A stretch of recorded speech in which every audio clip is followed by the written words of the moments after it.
তো hello, good morning guys.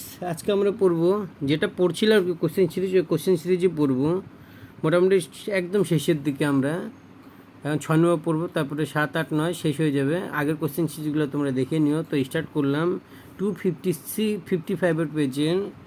তোমার নিম্নলিখিত উৎসসমূহ থেকে শক্তি উৎপাদনের সীমাবদ্ধতা কী সীমাবদ্ধতা? তার উপরে বেশি করতে পারে না, বায়ু, তরঙ্গ আর জোয়ার ভাটা। তো এখান থেকে বায়ু দেখো, বায়ুর জন্য প্রচুর জায়গার প্রয়োজন, কারণ সেখানে হুইল মিল থাকে না, হুইল মিল স্থাপন করতে লাগে।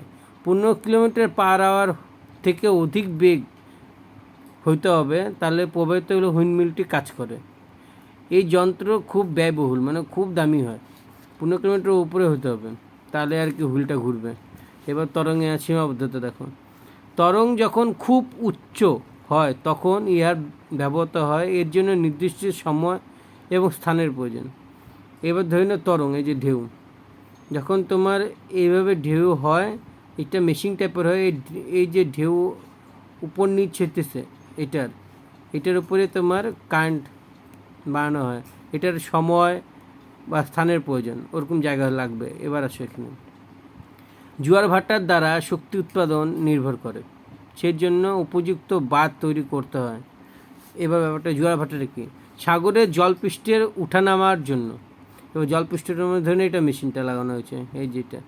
এবার এই সাগরের ঢেউটা আছে, যেটা উপরে আছে, তো এখানে ধাক্কা লাগতেছে, আবার নিচে নামতেছে, তো এইভাবে আপ অ্যান্ড ডাউন করতেছে, যে এটা জোয়ার ভাটা। তো এইটার উপরে তোমার কারেন্ট হয়, তো এইটার জন্য উপযুক্ত বাঁধের একটা তৈরি করতে লাগে। ঠিক আছে, তো আজকের জন্য এতটুকু। লাইক সাবস্ক্রাইব করবো, এর জন্য এগুলো জিনিস সীমাবদ্ধতা।